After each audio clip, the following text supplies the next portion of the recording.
And over to you, Donna. Obviously, the has been circulated. Thank you very much for inviting me to this committee. It's nice to meet some different councillors. I normally hang out with the climate action team, strategy and resources. So I'm the sustainability and climate officer, and I work for this council and Torridge. So it's a joint post between the two. And I was asked to come and talk to you about offsetting options as a result of a paper that Mark Hentel brought to this committee in the summer about electric vehicles. So it's quite a technical subject. You've had the paper. I've tried to make it as easy as possible, but I'm happy to try and answer any questions you have. Just a reminder, there is a hierarchy if you want to look at reducing your carbon emissions. So you avoid creating them in the first place, you reduce them as far as possible, and you replace carbon emissions with other things. And then offsetting is the very last thing that you do once you've done all of those other things. So this paper tonight is really for information. We haven't quite got to the point where the only thing we have to do is offset, as you'll appreciate. And just to sort of try and explain what offsetting is, it's about balancing. So the council emits carbon dioxide and other greenhouse gases, and we're never going to completely stop doing that because we're going to drive waste and recycling lorries, and we're going to be using buildings. We've got tenanted buildings and so on, but we can balance them by investing in offsetting options.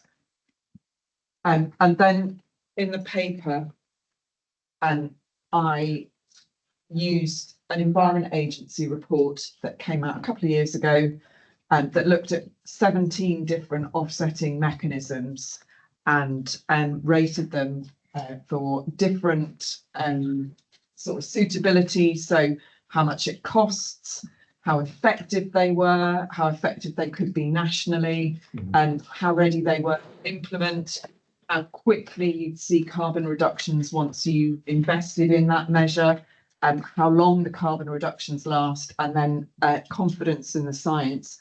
And there's a diagram in your report that basically shows you that a lot of these mechanisms need to be much better developed before there would be any confidence in the council investing. The two mechanisms that score mostly green are upland peat restoration. Unfortunately, the council don't have any upland peat reserves. If we'd bought a lot of Exmoor, then that would be something that we could invest in, but we don't. But what we do have is some woodland, and as you'll be aware, we did have a community woodland extension project at Yeo Valley, which was to, it was primarily done for a sort of community benefit. It was extending our existing community woodland. But we have got carbon credits for the trees that we've planted. And as you can see from the diagram, the woodland carbon credits are very good. The only problem with trees is that they don't grow quickly enough. So if you were thinking about our 2030 target, 2026 is a bit late to be planting lots and lots of trees. But this isn't a paper asking you to recommend anything to SNR or council. Offsetting is something that we may need to consider in the future. This is really for your information. So I'll throw the item open to any questions that people have. Thank you very much, Donna. Ricky, welcome, Ricky, and thank you for your attendance as lead member. I didn't know if you wanted to add anything at this stage or. Well, I will say a few words, Madam Chair, because we've looked at this several CAT meetings ago, and it was. I just find these things very interesting, but also very dense and complex. I mean, I'm human after all, but it's. Oh, I see. Sorry, I'm so human after all. I did read it like that. It made me laugh. You can see, I love that infographic because it's a bit like playing Trivial Pursuits. Which bit of pizza pie do you want? But if you do look at the woodland there and you're confused by it initially, you will see that bottom left, that we've got 1, 2, 3, 4, 5, 6 of really good pie there, and only one bit of bad pie, which is the obvious one, that trees can take 50 years to grow, as Donna, say, can't they? It's just said. if you look at, if you, on your pages, if you look at the facing page to that, again, it gives you, with the long-term benefits. And right at the bottom is the thing we do really well, or we're doing really well, which is the household insulation, etc., and dealing with renewable energy. So, yeah, despite Donna's modesty, I think we are getting the order right. But offsetting is I won't say a luxury, a bolt-on, but we are doing, this council is trying to do so much for the first three priorities, and offsetting is an aspiration that's going to take a lot of money, as is pointed out here, and that's the main reason why I often think, what's the best way of getting that lots more money? Ah, there you are, John. So yeah. That's next month, isn't it? So I could say more, but Thank you, this Rick. is a font of all knowledge. Yeah. Thank you, Rick. Like I say, it's good of you to come. Thank you. Did I see Councillor Bushel's hand? Yes, I wondered whether we considered the planting schemes, so we could use varieties of trees or plants which will or are proven to seconder carbon faster, such as Robinia or hemp. Robinia can also be used as a coppice, so we can then feed it back into renewable or not renewable, but wood chip boilers, something like that. And there are a number of different ones which are trees which would work in different conditions. That just seems to be a very particular one, specifically as it can be used exceptionally well as fence posts. So if you can grow, about the Yeo Valley planting scheme. yes, if we alter the planting scheme, we can probably do more for carbon sequestering. But Robinia is very interesting because we all know that wood these days rots very quickly. If you were to allow those trees to grow to the size of a fence post, it's a very dense wood which doesn't rot, so it's perfect for fence posts. So there are a number of different things we can help there. Thank you, Councillor Bushel. Did you? So the Yeo Valley woodland scheme wasn't primarily about carbon offsetting. It was about an extension to the community woodland. And so it was like the planting scheme was designed by the biosphere, and it was primarily done for nature conservation, so by biodiversity gains, and sort of community interest. So we've got some fruit trees, we've got some nut trees, and those sorts of things. There is a difficulty with trying to put something like Robinia into a community woodland, just because commercial use of a community woodland and commercial operations on a community woodland are a bit tricky. So it wasn't something that So if we pull that out, Sorry. Just remember, formalities come through. Sorry, the chair. could have gone back on that. Even if we weren't to coppice, it shows a gain in biodiversity, specifically for bees, and also has public interest. I don't know if you've ever seen it flowering. It's very interesting. So there are multiple things we could do there. You may well have had grants from the Forestry Commission, which may not have had that in their planting list.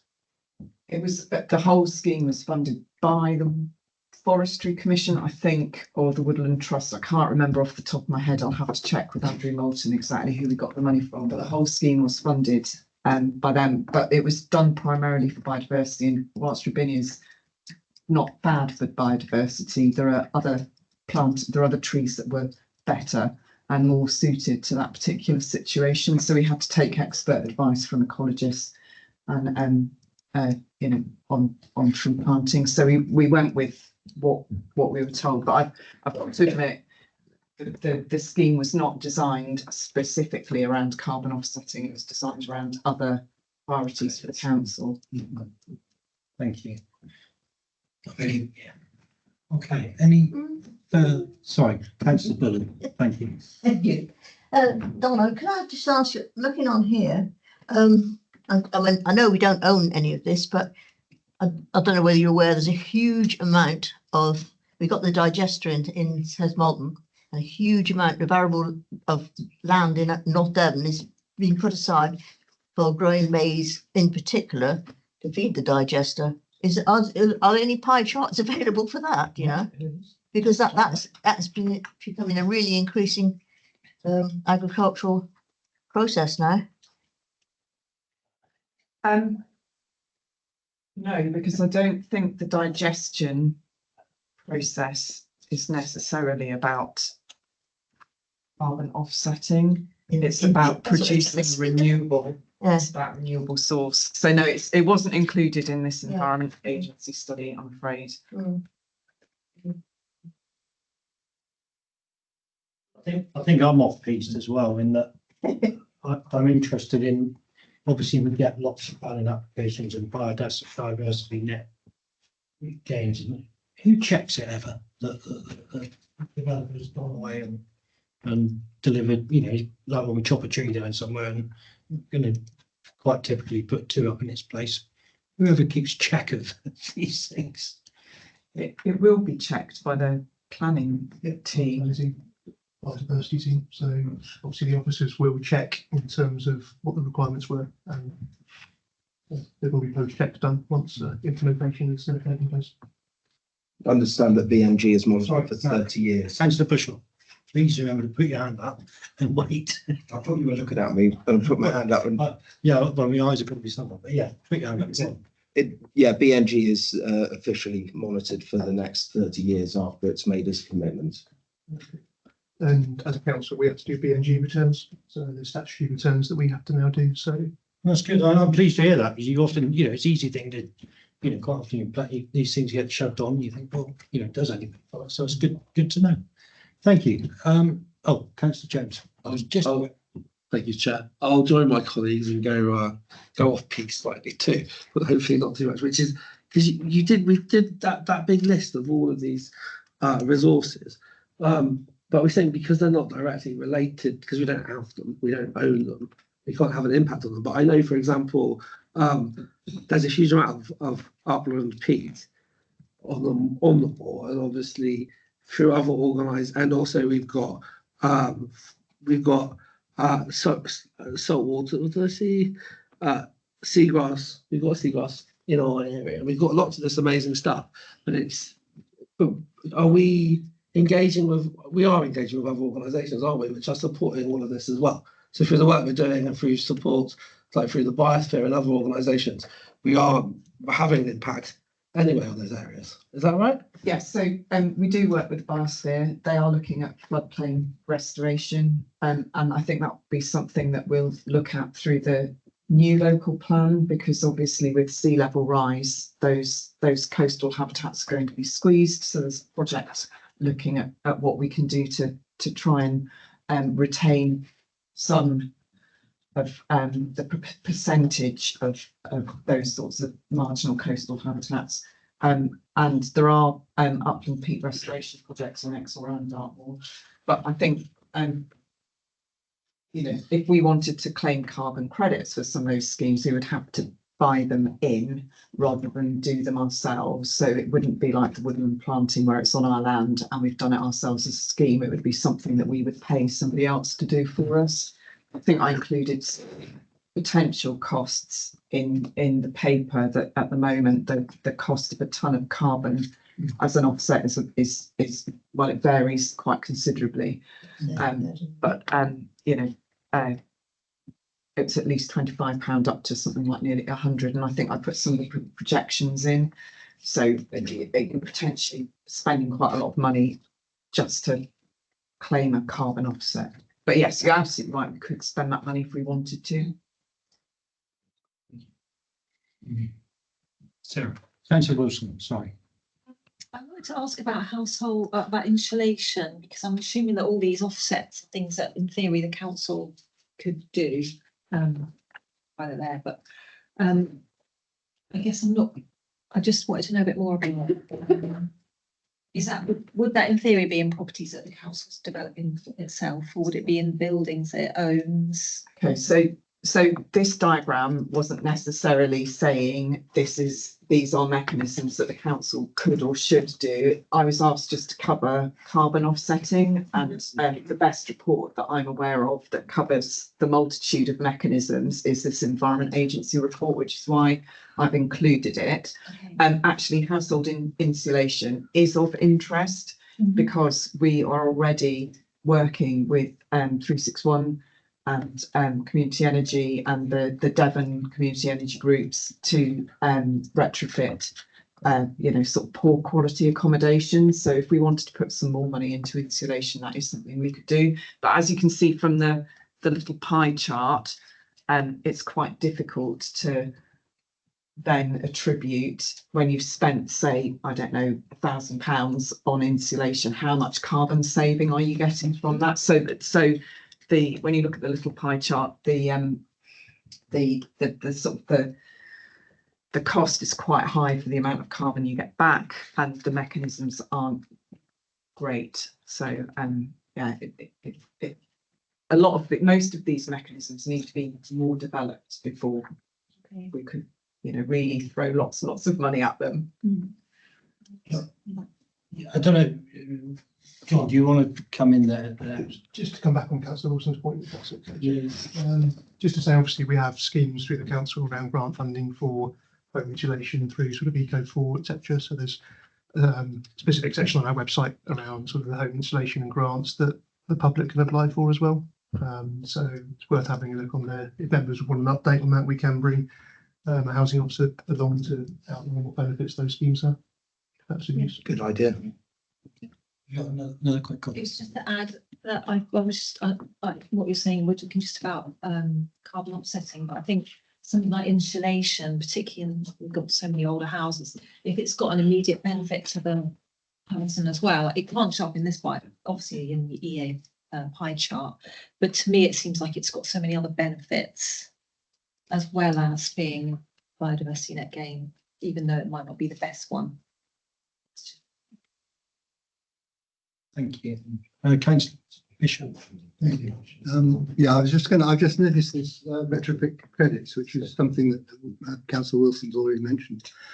But I mean, retrofitting a house is not just insulation; it's a lot of other things as well. And if you're going to try and get it to carbon neutral, even, then it's very difficult. I mean, there's a thing called NFIT, which is the sort of standard for passive house. It's passive house standard, basically. Is that what's happening to our properties? It isn't, is it? No, I've already asked the question before, but it's something that we should be considering, I think. I know it's expensive, but it does give you a lot of retrofit credits. So retrofit credits are not carbon offsetting credits, so that this paper is solely about carbon offsetting. It's not about biodiversity net gain, and it's not discounting that there are really good reasons for investing in insulation and so on, but specifically if you look at carbon offsetting, so balancing our carbon footprint, retrofit credits are something different. Again, there's an awful lot of terminology in this. I've misunderstood what they were, so thank you. Thank you. Can I just obviously I give Councillor Knight Dollar if you want to say anything further, then I'll wrap this up. It's a bit mean to say I've got a question too, but I have now, because you did allude to the resource implication for offsetting. And I just wanted, it's a quick one, it's probably easy. It says to, for instance, 5.3 it says to offset the council's current fleet transport emissions could cost up to over 100,000, and then it says every year. Yeah, so that's a continuing cost for the council. Yes, because every year we're going to be emitting carbon, and if you think about that scale balancing thing, and every year you're emitting carbon, so every year you've got to pay to bring yourselves back to being carbon neutral. So it would just be a cost that the council would have to throw into this every year. I get it. Thank you. Thank you. Technology's playing up by the looks of it, but I'm taking the dongle out, Kelly. So that's what it does. Okay, so Donna, thank you very much. Thank you. Keep up the good work. And thanks very much for giving us your time this evening. Thank you again. So members, I think we're just asked to note the report and that officers further investigate options for local nature-based offsetting when opportunities arise. Happy to note? All happy? Thank you. We're going to love you and leave it, so. Okay.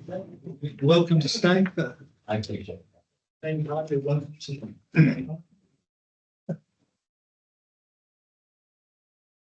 Just give you both the opportunity to.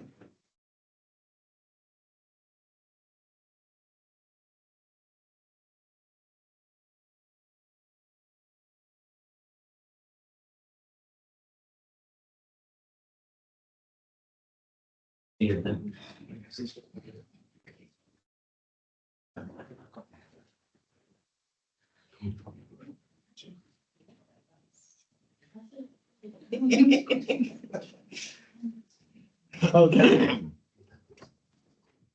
Just wait for. Thank you both. Bye, Ricky. Oh, dear. A nice Christmas. I get a slap? Okay, so on to our external items and health inequalities programme, One Northern Devon. So obviously great pleasure to welcome Andrea tonight. Thank you ever so much for coming out on a well, it's not that wet tonight, actually, but a cold winter's evening. Just a bit of context. This sort of follows on from when we did the health inequalities, health engagement working group, etc. And lots of things came out of that public meeting. And I think before we, sorry, I'll just wait. Are we listening? It's fine. We're ADHD. Can we do this thing where you have to sort of go with it? Sorry. But we are listening. Don't take offence. That's right, we were talking. We can wait. We were listening at the same time, has it? So this came out of the health inequalities task. It wasn't task. I'm sorry, open meeting that we had. So obviously, I think we were looking at ways that we as councillors could potentially work with agencies to help. But then became acutely aware that One Northern Devon are already doing an awful lot of good things and good work in the community. So I thought it was wise that we brought Andrea along to explain what One Northern Devon are doing, and then for us, which is the next item on our agenda, to look at how the work programme, how the terms of reference for our own health inequalities going forward. So Andrea, over to you. Thank you, Chair. So quite often I'd start these presentations with a bit of an overview of the health inequalities in Northern Devon, but I did do a presentation that we can share with people. I think it was about a year ago in this room. I don't know if it was this particular group, but that's about all the different towns and the inequalities that we have. As has been said, I've just been asked to talk about the work that One Northern Devon has been doing this year, and also what we've got planned for next year. So I'll just do, I haven't got time to go through all of it, so I've just picked some highlights. I have got a short video if we've got time for it within there, which is from the Poverty Youth Commission. So the main programme of work this year, it was slightly different to things that we've done in the past with health inequalities, in that what we know about health inequalities is that mostly the things that affect our health outcomes and our healthy life expectancy and our life expectancy are actually nothing to do with the NHS or healthcare. They're to do with the wider determinants of health, often called the building blocks of health, which are about your start in life, your education, your employment, your access to services, and just all those things that go towards, your finances, that go towards being able to make you have a healthy opportunities, as much opportunities. So what we decided to do actually this year was, instead of focusing on small projects, we realised that the life expectancy gap, which, as you know, is one of your towns, Ilfracombe, has got the worst in Devon, and has had for some time. And that's not because of services being particularly further away than a lot of other services. So what are those factors and how can we improve on them? So we've got a Closing the Gap programme that all of our One Northern Devon partners have signed up to, including North Devon Council. And what that's looking at doing, I think that's on the next page there, is talking about equality and equity. So when we talk about the difference between those things, equality is where our services provide exactly the same thing for everybody, and that's equality. But what it doesn't provide is equity, because some people need more. So if you're born into a household in poverty, you clearly need more support, perhaps from housing services, than you would if you were born into an affluent affluent family. So what the programme looks at doing is all of our partners, which includes our education providers across Northern Devon, our two district councils, our county council, the hospital, the mental health trust, the police, so all of our services together, agreeing that we will focus on three key areas, and that's about increasing the accessibility of our services to those who find it the most difficult. So mostly what services do is we make them very efficient, but they're efficient for us. They're not necessarily efficient for the service user. So we put them in, we centralise because that's good for us, that's efficient for us. But actually that means that people, you know, from more rural or coastal towns have to travel further, the bus fares and all the rest of it. And we also don't do anything about joining up our services so that people just have to come once. So they have to attend multiple times. People have told us that actually being in poverty is like a full-time job. You know, we suggest people get full-time jobs. They can't because they're too busy managing the services that they have to do, the benefits and all the rest of it. We also know that people who are the most disadvantaged actually have the worst experience of our services as well. And we've got some examples in the video that I can show you later about why that is, because obviously none of us intend to do a poor service for people, but actually that's what quite often happens. And that quite often means then, if you've heard of the inverse care law, that the people that need care the most actually access it the least, and we spend the least amount of money, healthcare, on those that need it the most. And that's just kind of like one of those universal laws. And actually then they have the worst outcomes from our service as well.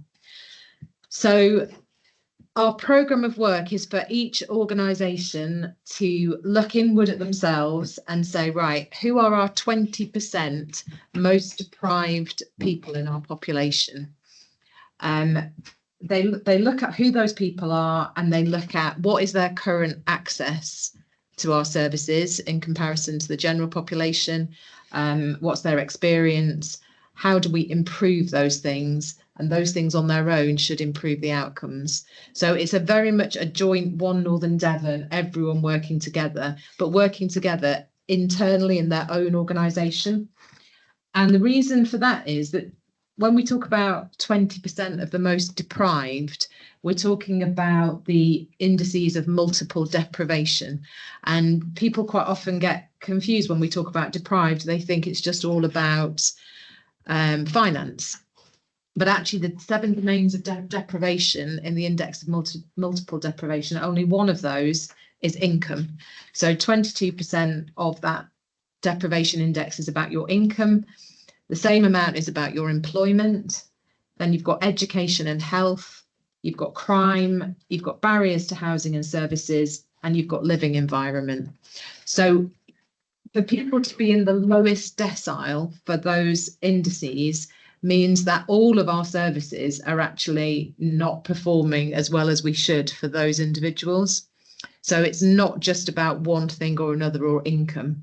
It is about our access to services in that 20%. And it matters to all of us because, as well as obviously having concern for the individuals involved, it means increased costs for NHS and others, increased council costs for housing, antisocial behaviour, increased hopelessness and violence in communities, and we do see that, and crime, and businesses leave as skills are not local, or we don't get businesses coming into the community because they don't think that there's enough local skills for those businesses. So it matters to all of our organisations, and that's just the national NHS health inequalities framework, which is about the core 20, again 20% of the population that's in the most deprived. Then there's some plus groups, which could be, they give obviously lots of different alternatives for that, but it could be people living in coastal areas because we know they have the worst health outcomes, or it could be people that are disadvantaged and excluded in other ways, so people that are homeless, people that are in contact with the criminal justice system, etc. There's also a core 20 plus group for young people, children and young people. So again, this is the areas that they are most disadvantaged, including some clinical areas as well, like oral health, which is a huge issue at the moment. Obviously, as you all know about the issue with dentistry and access to dentists. That's just another slide talking about why having a focus on the 20% most deprived makes sense to everybody, but really that long-term collective effort is required. It's not something that we can just do a project on. It's, you know, it is those massive building blocks of health that we need to work on. And what it does mean is that we should be targeting our resources in the places that need it the most, as well as the people that need it the most. And that's why this year we also had a focus on Ilfracombe. So we did agree to have some more of our projects focused on Ilfracombe rather than just being across Northern Devon. And for one Northern Devon, as you know, covers North Devon and Torridge. So one of the things that we did was hold a poverty truth commission, which North Devon Council were very much involved with. That work involves, it was about, it's roughly around 10 people with lived experience of poverty in Ilfracombe coming together with 10 civic leaders. For North Devon Council, that was your chief executive, who played a really strong part in that. And the idea is to have to start with really trying to discover, get under the kind of skin of what poverty is about, what it means to people in our areas and in our council areas. The vision that they collectively came up with, I won't read that through, but it was really about sowing the seeds to enable the conditions for change. That help people experiencing poverty to have the physical and emotional resources they need to thrive. And the approach we took was very much it's called the double diamond design approach, where you start off really in a discovery phase, and that's what we did for quite some months together, working on discovering what it is about poverty, how people came into poverty, how they found it really difficult to get out of poverty, how a lot of it is interrelated and interacting, and also the people with lived experience of poverty came to understand more about services and the constraints that services are under, and relationships were built. So I'll see if this works. Will the sound, do I have to put my sound on? We'll soon find out. Yeah, let's try it.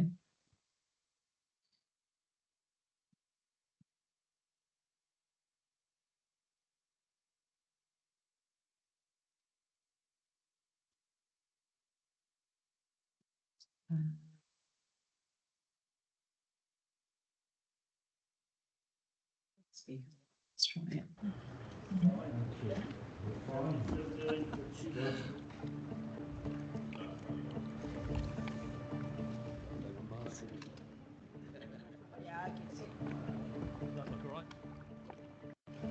Born in Barnstable, brought up around North Devon. Went to school here. I was happy. I've been promoted to a management position as night shift warehouse manager. I think things were probably pretty much normal as such. I was in fishing for 20 odd years. Good prospects for the company, long-term job security. And things started to fall apart. It comes out of nowhere, you know. They think, oh yeah, damn, I didn't cover that aspect. I didn't have a backup plan for that. The marriage promptly failed and she kicked me out, made me homeless on the streets of Worthing in Sussex. I didn't know that women were going to have this pension change. I didn't know I was going to lose my hearing. I didn't have any idea where I was, you know. It was horrible, living under a bush for a month. Changing government policy, something that has led to a loss of housing or a loss of a job, and before you know it, you can find yourself in poverty. It grabbed me by surprise, and it hasn't let go since. And once you fall off the edge of that precipice, you fall swiftly. 1 minute you can have a nice home, next minute, where do you go? What do you do? Got your suitcase of belongings, and you end up finding somewhere like the public toilets or somewhere just to sleep. The average healthy life expectancy for Central Ilfracombe is 57 years of age. I think more than anything else just shows the level of deprivation and challenge that some of our families have. Poverty has made me suffer. Poverty has made my children suffer. I had school uniform handed from like neighbours. I got bullied for it. I had my hair pulled, punched, kicked. I would go home nearly every day with bruises on me from school. You get a lot of private landlords around here. That gives a lot of vulnerability to the tenants, you know what I mean? They're scared the whole time to complain, even to the official sources they're supposed to be able to. Environmental Health, the council, you know, they won't do it. I've had roofs caving in from excessive leaking. I've had backed up drains where it filled bath up with raw sewage. The property around here and that I've had to live in for the last decade has been a tragedy. And constantly having that worry about, am I going to have a roof over my head? Is that roof over my head safe for my children? Where's the next meal coming from? That has an impact on the students, and they have a lot of burden that they're bringing with them. I've got the equivalent of about £12 a day. If I had to go to the job centre that day, which is like £4.50 fuel, it's like, what am I not going to have today? Am I going short on food? Am I not run hot water? I can't afford that loaf of bread right now. It's going to have to wait till next week. I can't afford that tin of tuna. We're struggling. We're having to go down to the Salvation Army, to the food bank. Unfortunately, that's where it leads to people shoplifting just to get their daily essentials because they just don't know where to go. Roast dinners went ages ago.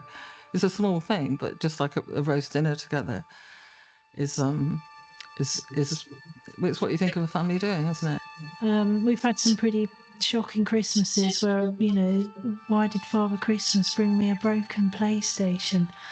Oh, you know, and I don't know, I just said, I think it got knocked on the sleigh as we're coming in, you know, you just have to, think about things. None of us should underestimate the challenge of getting out of poverty. The thing I find the hardest is getting information of different organisations that's out there. Salvation Army, Food Bank, what help you can get from the councils, household support funds.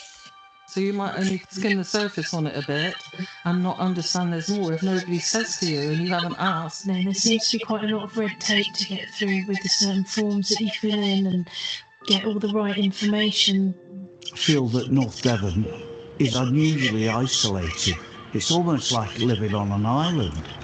If to access help, you have to travel 15 miles on an irregular bus that costs you £5, which you haven't got. But if you don't spend it, you won't get any help. I mean, that's ridiculous to most of the country. Not all of the solutions require a great deal of money. Some have been really, really fundamental messages about how people feel, kind of what the experience is like when they deal with the service, whether they're being judged. You feel you're on trial in the job centre, I'll say that much, you know. For some reason the security guards come stand by you and listen over you as if they're part of it, watching you like this, you know. Whether they're being pushed away and kind of, and shelved. Literally, when I went to him and I said, Doctor, I want to tell you something. I'm afraid I'm an alcoholic. And I said, well, what can I do? He said, there's nothing. There's nothing you can do. I said, well, what'll happen? He said, well, you'll die. You know, you're on a list to be dealt with one way or another. I think there should be a level of understanding that, it's not always that person's fault that they've ended up in a position where they're having to ask for help. And obviously to ask for help is quite a big step for some people that are, quite proud. There's always ones with the love and kindness and care towards it that succeeded for me. It's about how we do those things with respect. It's about how we do those things with kindness and empathy and communicate that to people. So when they're at their most vulnerable, they know and understand that there are people that care and that are trying to help them. There is no shame in asking for the help that's provided, and we should not be made to feel shame in any way when we ask for help,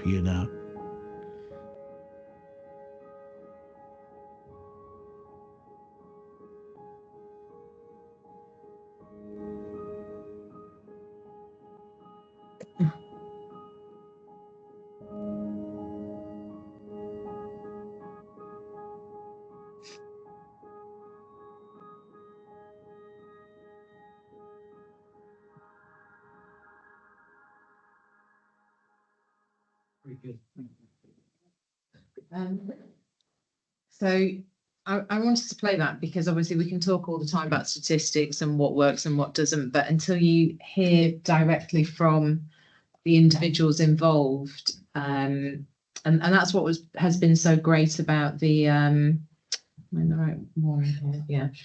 That's what's been so great about that kind of building the relationships throughout the Poverty Truth Commission, is that it's taken a long time for everybody to get to the point where they trust each other enough to tell their experiences, and that sort of did come across quite a bit, that services aren't always very human. So because we have processes and there's a lot of this feeling of the computer says no, and actually there's people at the other end of that it might have taken an awful lot to come and try and access that service. So after that discovery stage, we looked at, well, what are the things we want to tackle that's very specific to Ilfracombe, and we looked at housing, adult education, training and employment, and the third one being humanise the services. I'm not sure how long I've got. Have I come to the end of my time, or absolutely not? Well, I mean, it's fine. Okay, so you I just wouldn't tell say me it's when. indefinite, is it? Yeah. I mean, I do want members to be able to ask questions and yeah. Yeah, just tell me when you want me to talk. I'll go on forever on this type of thing. So in terms of the housing, there were some really good initiatives that North Devon Council and North Devon Homes worked with our community commissioners on.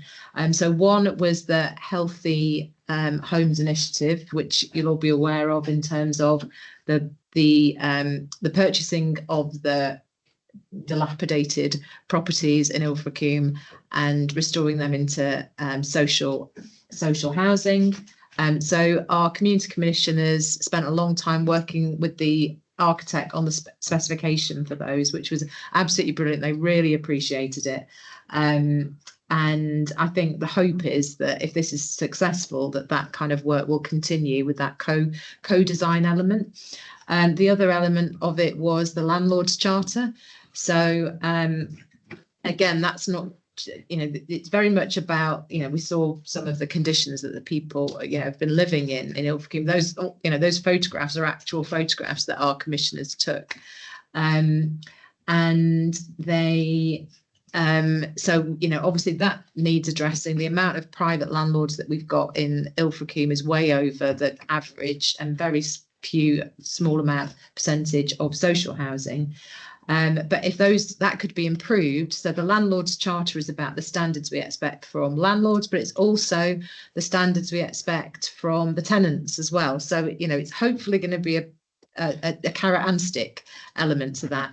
And again, the community commissioners were very keen to make sure that they added that element in, that they wanted people to be responsible as well as landlords to being held to account. The other one was adult education, and you may or may not know that Ilfracombe's not had adult education for about 25 years. Through Petroc, working with the 2 schools that were on the commission, adult education is now back in Ilfracombe, just the short courses. So it's the 6-week evening course, one day a week with very, Petroc were open to putting anything on, but at the time people wanted carpentry, art, can't remember the other ones, but also Learn Devon came in and they're putting in maths. And one of our community commissioners who hadn't been near education for, well, I don't know how long, but she said, she announced at the event that we had that she'd just completed her functional maths, first time she'd ever had any form of maths, maths qualification. And the idea is that once they, do I need to sort of wiggle? Yeah, somebody needs a wiggle. Yeah, there we go. And the idea is that we help people move from that kind of confidence raising. Is it this bit that we? Yeah. Press it. You're working over there, no? Yeah. Don't worry. Well, that's not me. Oh. No. Follow your mouse, just move your mouse on your. Should protect it. I don't think it's very relevant what's on the screen, is it, at the moment? No. Yeah. We'll keep going. So, yeah, so the idea with that is that people just get a bit of confidence going somewhere in their own town, hopefully with someone they know, and then they'll be helped and supported to perhaps take a longer course, which will have to be in Barnstaple, in Petroc.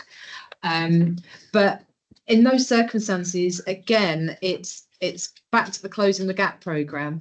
We need to spend more time and more energy supporting people onto those courses, because that individual, for example, the way she needed to interact with the signing up the course was completely different to what everybody else would need to do. She needed a lot of support to get onto that course. And then the humanising services element, all sorts was in that. But what some of the things that are relevant to North Devon Council are that we're looking to have a campus model in Ilfracombe. So instead of having every organisation or building sort of doing its own thing, because people had said to us it's really difficult for us to access information, that message came across loud and clear. We want to have a model whereby you can go to any of our public buildings in Ilfracombe and they're all signed up to an approach where you're guaranteed to get a warm welcome, you won't be judged, and you'll be supported to access the service you need, even if it's not the service that organisation can provide. And the other part of that is having a no but approach. So it's basically, if somebody's not eligible for a service, instead of the answer just being no and the door being shut, it's no, but here's some alternatives that we might be able to help you support you to get, and it might be somewhere else in the campus or something else. So those are the what we've been calling the products of the Poverty Truth Commission that we will be then looking to progress next year. So I'll just carry on, shall I? If you keep flicking through, because it will still record it with your slides on, because Kelly can still see them. Yeah, and also the press can still see them. It's just members might not see them. Yeah, okay. Well, I mean, there's I didn't want to say that, So the other project that we've started in Ilfracombe just now is called the Health and Justice pilot. So that's where it's a partnership between primarily the NHS and the probation service. But it involves all the partners who are involved with people on probation. Now, what we know about people on probation or who have left prison is that they have the worst health inequalities probably of anyone. And that's because they tend to have all the risk factors. So quite often some people only have like one or two of the risk factors, like maybe they live in poverty, or maybe they're homeless, or maybe they've got drug or alcohol addiction. But actually what we find with people that are in contact with the criminal justice system, they tend to tick nearly all of those boxes: severe mental illness, drug and alcohol dependency, unstably housed. And what we also find is that they follow a pattern of characteristics, and it will be things like they started off in a family that was experiencing poverty. They had a history of trauma or childhood abuse.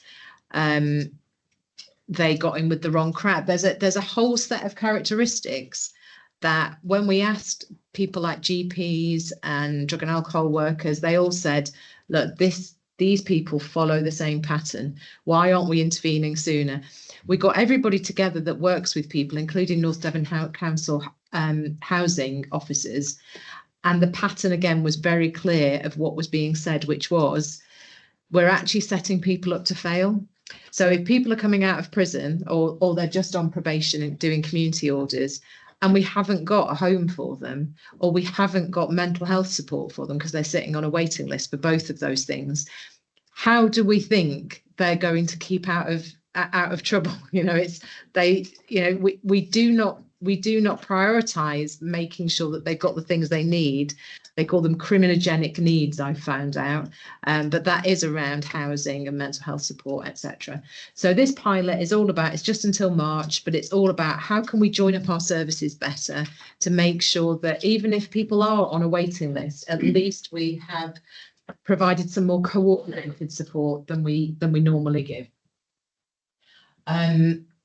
The other work we've been doing is around the one communities. That's not new. So one Barnstable, one Ilfracombe, one South Molton. So that's supporting communities to have a say in the work of One Northern Devon and its individual partners like North Devon Council.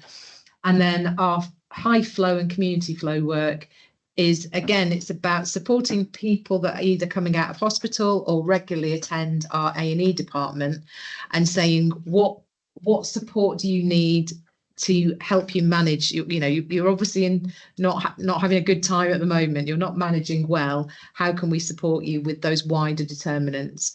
So that's having someone to help coordinate things for them, a bit of a navigator or a social prescriber, that type of work. In terms of next year, we want to continue with the Closing the Gap programme. That's where all partners look at their 20% most deprived and see if there's areas they can improve. We want to embed the Poverty Truth Commission objectives and neighbourhood health service development. You may have all heard about neighbourhood health, but the broad element of a neighbourhood health service is that it will help people live well in their local areas and reduce their need for hospital care. So where people can have care out of hospital closer to home, that's what the aim is to have. And it aims to provide convenient care at a time and place that fits around people's lives. Now, all of that sounds great, and none of it's new really in terms of ambition, but the government has put that into the 10-year plan. And it is bound to take that long, probably. But it encompasses a number of approaches. So integration between all of the partner agencies, much more focus on prevention. So lifestyles, early disease detection and management, and the things that we talked about earlier in the Poverty Truth Commission. Much more approach to personalised care closer to home, community-led approaches to care, recognising the value and insights that local people have and can provide, and place-based care. So not just, again, that one size fits all wherever you are in the country, but we might need something different in Barnstable than we need in Holsworthy, than we need in Ilfracombe. And it's about that kind of co-commissioning around individual place needs and building local partnerships. And then finally, in terms of that, the way that works, there are 3 different approaches to that. And ideally we'd take all of them. So one is about health and care and how we work differently as healthcare providers, moving services into the community. Then there's the way communities are actually playing a central role in the design and delivery of services. So that's the community-led approach. And then there's the wider sector and voluntary sector approach. So that's the way we all come together as partner agencies to improve the health and well-being of our populations. So hopefully you will be absolutely with us, as you have been over the last few years, in developing that neighbourhood health service together. I think that was... Well, perfect timing, because I think we are. I was about to say, I think we will need to. Yeah. That's brilliant. Thank you ever so much, Andrea. And I guess I'd be interested to know, and maybe the members, who exactly the partners are, and who maybe would be your frustration. There's a partner out there that you've not been, it's crucial that you've not been able to bring into the umbrella, if you like, of One Northern Devon. I think I wrote down notes and going along. I think the one that frustrated me really, and this is something I heard 10 years ago probably, and you said it again, and it's something a lady said to me fairly recently about the treatment at the job centre, and she'd worked non-stop for 35 years and never needed to access any services, and like I say, we're all a light switch moment away from a change in our circumstances, and she was shocked at the treatment that she felt. She felt like a criminal, this was her words, at the job centre. So, you know, and I've heard it time and time again for a lot of years. And who has any authority over, you know, because like I say, being treated like a human being is crucial. But I think that's the one, when somebody hits a hard time, it's going to be the one place that we know they're going to turn up. I guess because they need this. You know, how do we change that culture? Who holds them to account and ask those questions? You know, is that something we could do? Could we invite them in to talk to us about, you know, what their work is, what their role is, what their attitude is? I don't know. We had DWP, Tony George from DWP on the Property Truth Commission. So he heard direct from people what they were experiencing. And we've got another video actually of where he talks about how he'd always been proud of what the job centre do, because they do an awful lot of good things. But he goes on to say that to hear the impact of when we get it wrong, you know, and I think it's that kind of realization that not every, you know, we all might think we're doing a great job, but we're often not in terms of what people are experiencing. So, yeah, I think security guard standing over you while you're discussing an advisor. So, yeah. You know, would anybody here want, you know, to? Yes, it's one that I think for us to pick up on and think about. So I guess I'll go to questions in a minute. I think what we really need to think about is where the gaps are and where we as a council can help fill that gap. I mean, I think Liz will probably come in and talk much better than me, but you know, I think we were right. Obviously, Ilfracombe is a well-known, you know, and not the crap, but I think there's pockets all over the place, and I think we started talking about farmers in particular, mental health and well-being, and we talked about, you know, can't get these people struggle access out. Is there a way that we could have some sort of health bus that actually went to these hard to reach communities? Liz, I don't know if you want to come in, because I think. Oh yeah, that was one thing I was going to say, is because there is great concern with the troubles the farmers are going through. The farmers are really struggling with their mental health and things, and they're going to their GPs and things, and it's going forward with the help they're going to have. But what I was going to ask you was, going forward with this project, it's brilliant what you're doing in Ilfracombe, and we all know in North Devon that is our most deprived area. But going forward with it, I know you've got finite, you know, people to work with it and finances and everything. Will you be able to roll it out into our rural areas? Because I mean, I understand that even in South Molton we've got people sleeping on the streets now. I think my South Molton colleagues might be able to back that up, but you know, then that's just, and then out in the villages and things, you know. I mean, I was surprised to see last year when we had that map, and it showed that my area, North Molton, was one of the most deprived rural areas in North Devon, which rather surprised me, to be honest. You know, I mean, rural areas have definitely got, I think that's why so the Devon County Council Health and Wellbeing Strategy is going to focus on, it's got one of the focuses on coastal and rural areas, because they absolutely have, you know, similar problems. just on the farmers one, I don't know if you're aware of what they're doing in Holsworthy. They've got a great initiative in Holsworthy where the GP practice is mainly led by, but I think there's other healthcare providers as well. They go out into the farmers market because what we know about farmers is they're very reluctant to leave their farm. And so when they do turn up to a GP, things have progressed quite, it's got to be pretty bad for a farmer to sort of turn up. So, and things are quite often late. So there's misdiagnosis, late diagnosis, if any at all. So again, back to this, well, how can we personalize? Well, let's go to where they are. And in terms of can we roll any of it out? I think in terms of the Closing the Gap programme, it's for every organisation to go, right, where are my priority areas? So if we're going for the 20% and North Moulton's in it, well, let's absolutely focus on North Moulton as well as Ilfracombe, as well as any other pockets that we've got that are the 20% most deprived. And I think it's more about a new way of working. So we can pilot things, but actually there's like when I say we, there's not very many of us. That's what I was thinking, yeah. Yeah. So it's really for us all to pilot things and go, right, as organisations, do we want to do things like a regular farmers market or, you know, do we want to change the way we work? So we're doing more outreach. And all we can do really is just kind of facilitate potentially some of that happening. Anything I know with the farmers going to. Sorry, Dan. We do need it because we've got really strapped for time. I think we need to keep to questions. I think my question, I didn't get my answer. Oh, sorry. Where's the gap? Who's the partner that if you had a magic wand that you could wave that there was a partner missing? And if you don't want to say in a public meeting, fine, whisper it into our ears. Yeah. There are, I think, partners that struggle to attend as much for capacity reasons, but actually some of those partners are the ones that we need there the most to collaborate with. So yeah, happy to talk to you about that.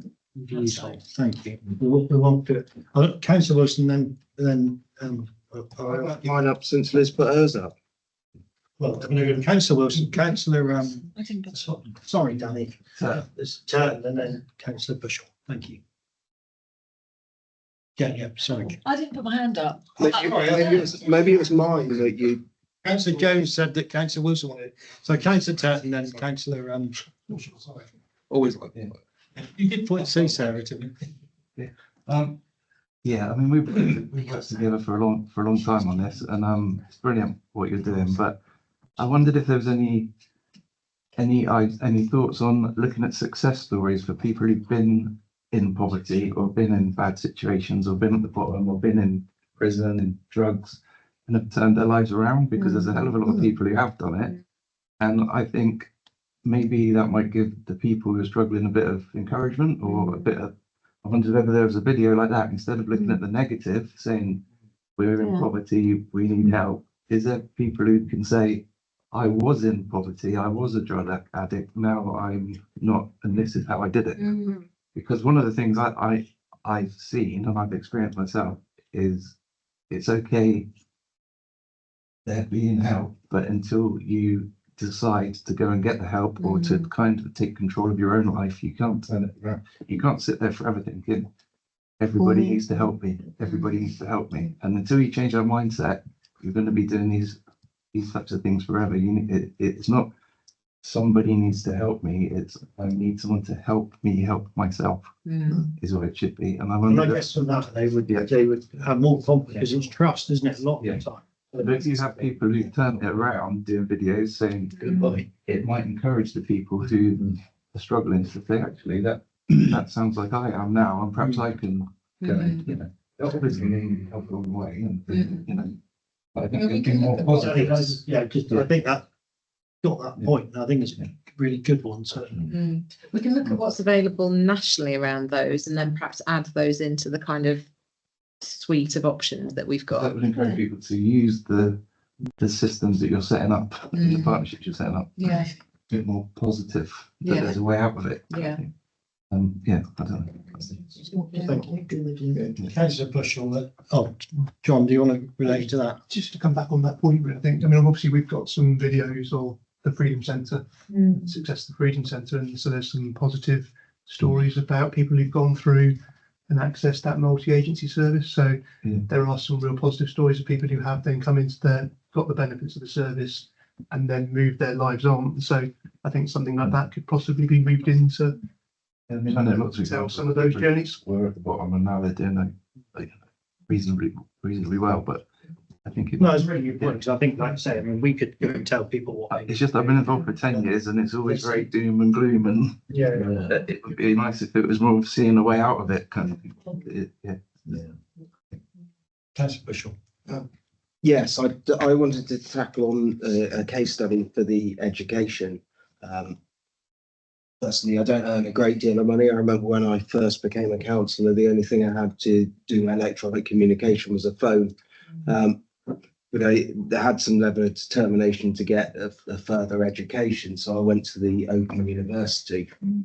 But while I was there, I met somebody who was younger than somebody you'd expect to even go to university. They'd been homeschooled and they got qualifications, but they weren't GCSEs. They went in and did diplomas, which meant they weren't able to get A levels.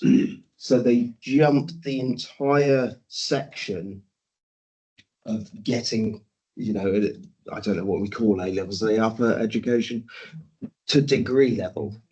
And that's an intelligent person who found a barrier and would be from one of the communities that you're discussing there. I wonder whether there's some work that can be done. I know South Molton, championed by the head teacher of the secondary school, of how good the homeschooling network in South Molton is.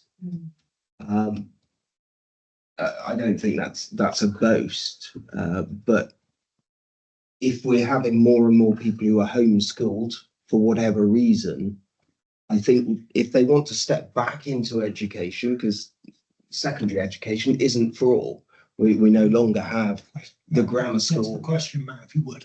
Yeah, please. Ironically, slowing me down and Yeah, no, so we used to have, as you would remember, the grammar school and the state system, which accommodated two different mindsets. So if we're losing people from the secondary school system and then they're not able to step back in to do their A levels, I think we're creating a barrier there.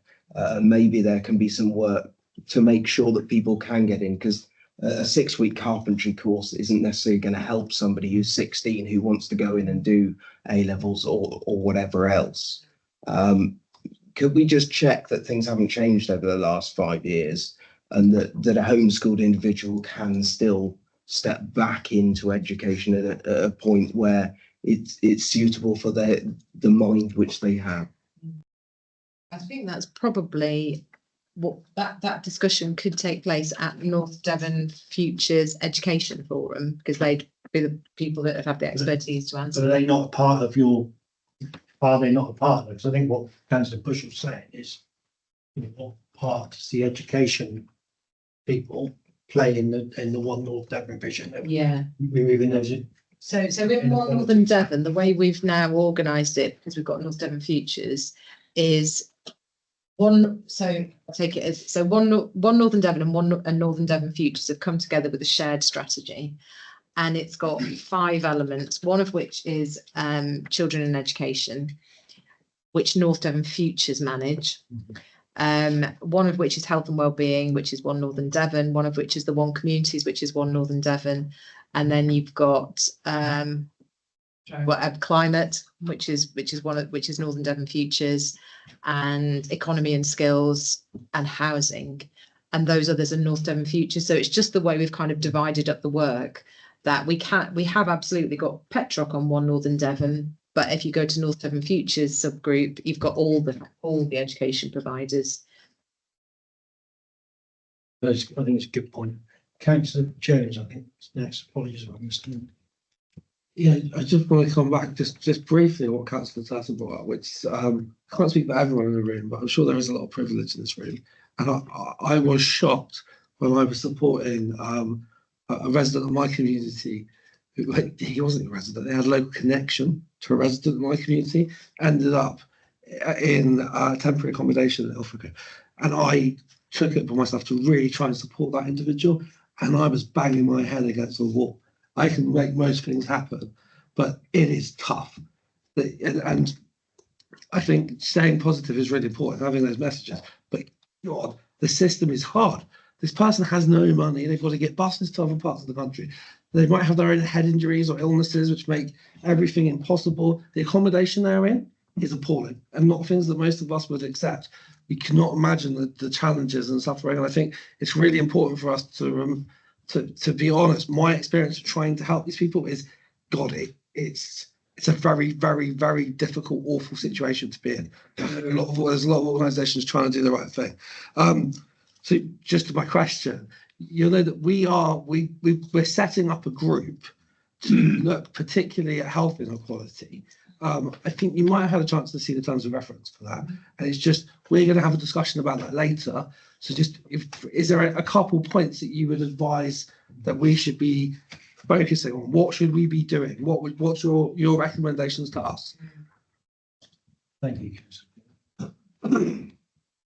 Yeah. So in terms of your first point about how difficult it is, I totally agree. A while back, we interviewed some young people about being out of work, and one of the things that one of them said, and I'll never forget it, was it's really tough being out of work, but actually dealing with all the agencies is what makes me want to slip my wrists. So, you know, that is the level of difficulty that collective, nobody intends to do that, but as a system, that's what we produce together. And that's what really needs tackling. In terms of the terms of reference and where, I think it all depends on whether you want to tackle health inequalities from the impression I got from the terms of reference was that it was about access to healthcare, which is quite a small element of health and reducing health inequalities, but an important one. So if that's where you want to focus, I can offer some suggestions around that. On the other hand, you might also want to widen it to those building blocks as well. And how do we make sure that actually we're helping to get people out of that situation? Because that's the bigger element of health inequalities. Those are the biggest factors. And it could be, I forget who it was Sarah leading this team, wasn't it? And Councillor Jones and Councillor Bushell. Yeah. I mean, maybe that you want to have Andrew along to one of your first sessions to have a more, you know, in that working task group environment, you can have a much more probably honest conversation. It might be a way forward. I think the other thing that I find, are our public transport providers part of Northern Devon or etc.? Because, you know, it's quite remarkable, wouldn't it?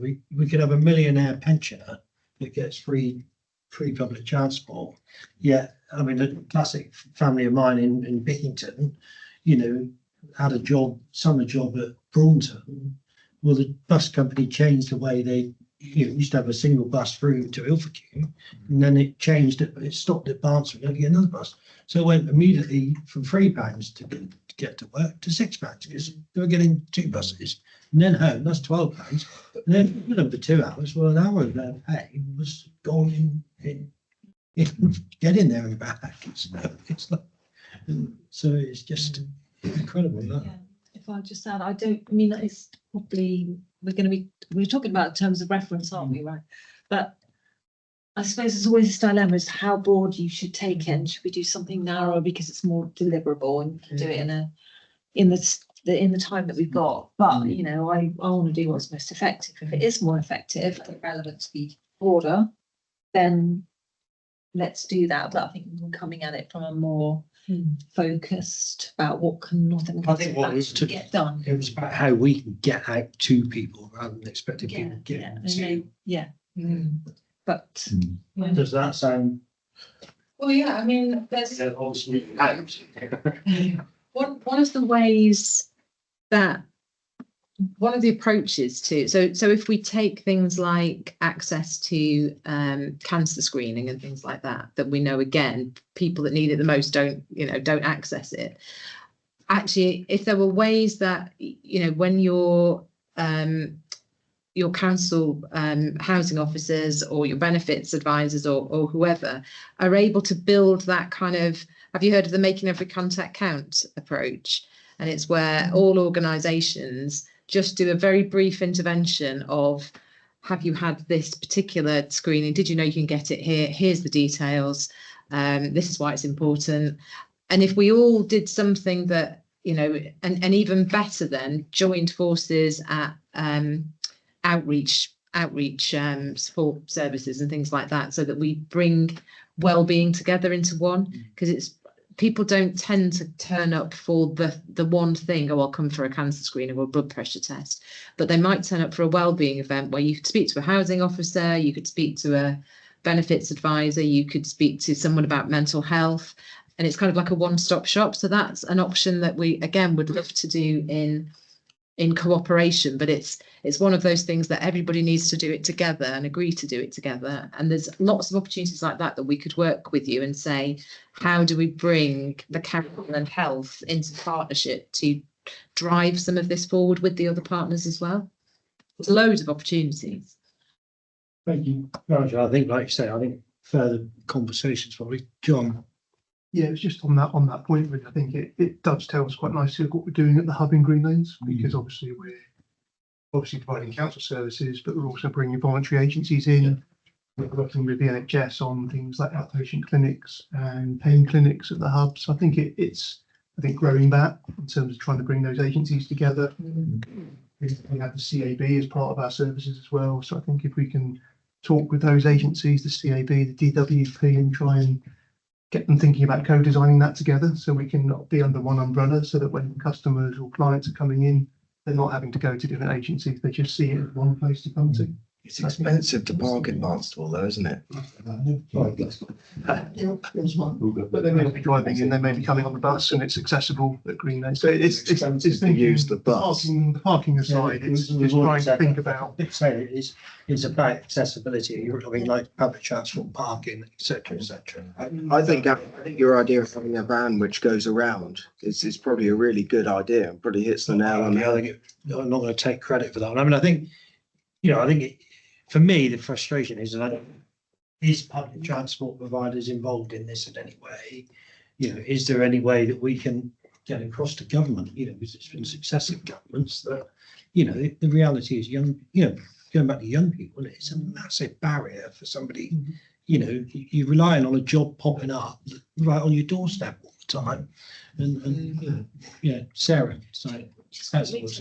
Just quickly to illustrate your point about public transport, is that in Ilfracombe, with the work on the skills programme going on, that finishes next March. I noticed actually a pot of funding with the Peninsula Transport Fund a couple of months ago, and went to town council and said, how can we get some funding to increase the local bus network? Because a lot of the money's there, we may as, because we've got a community bus service, but they need all the funding they can get. So Ilfracombe Town Council, off the back of us discussing this fund, managed to get £15,000 to run a bus service that will take people to work next spring for the summer season, because at the moment they're like you just said, people are not able to get to the holiday places in Port Herne easily to do cleaning jobs and bar work because the buses don't run. So that's on the economy, doesn't it? Yeah, exactly. So this 15,000 will at least enable for short term.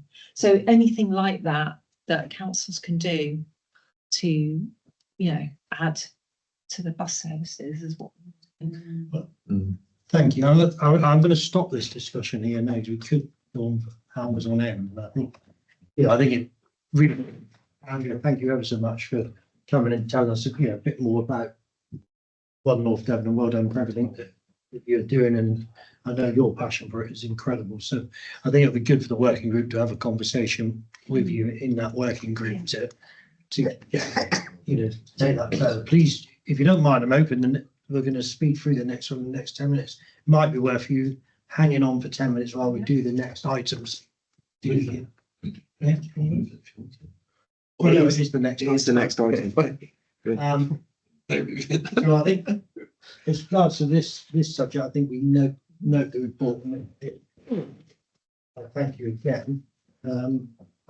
That's good. So we'll move along to item 8. I think it is, isn't it? Let me check. Yeah. So item 8 is our draft terms of reference to the health engagement working group, and obviously Kelly has circulated that terms of reference, which I think she also circulated to Andrew as well. So obviously it's there. We've read it. Sarah, you're leading this up. Do you want to make any comment? It's based partly on the working terms of reference. Sorry, the working group for the honey market, I believe. Yeah. But yeah, our thinking really was just to, and it could be that we don't need to do as much time on the identifying of where the barriers and challenges are, because we've got so much information from yourself, Andrew, in One Northern Devon. But yes, just about identifying the areas and the groups, and then we had quite a lot. We've had some support in the email you might have seen, or officer support from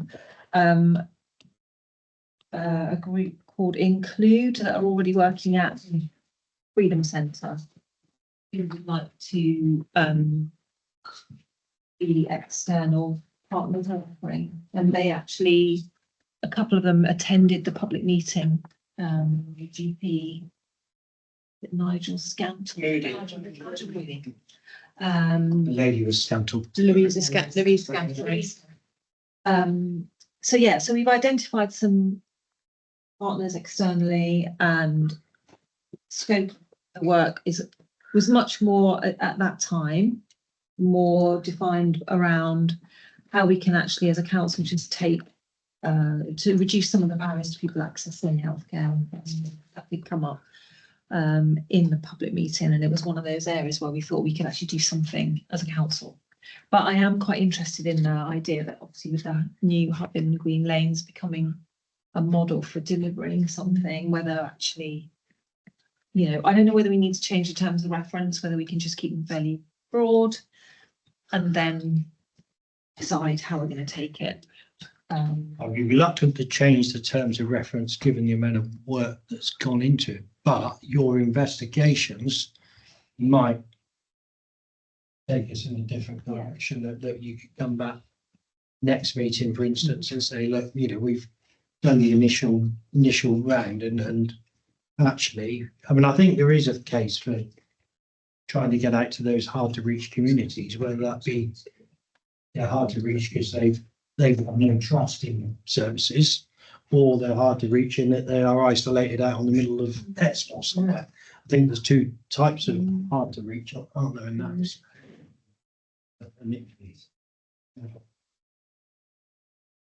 Got lots of hands going up. Councillor Dawson and then Councillor Ward. I'll take mine now, thank you. Mine was just an inquiry really of, have you spoken with the guys over at Man Down or Clarity as potential people to help on the mental health aspect of the community as well? Okay, thank you. I do know of Man Down, but no, I'll note that. Thank you. Thank you. Sorry, what was it? Man Down and Clarity. Clarity. I can give you some information on them later. Thank you. Mine was a quick one as well. I'm just thinking this is great, but have we got any sort of time scale about this? Because sometimes working groups and go on for years and we never get the report back and all the rest of it. And it's sometimes good to have some sort of aim of getting things done within a particular time. Well, I think what we're trying to identify, and correct me if I'm wrong, Councillor Wilson or John, is it identifying any gaps that we as a council can step into, working potentially with partners, like Dr. Moody and people like that, I think it really came from them that, well, actually, we've got a model here that we could do.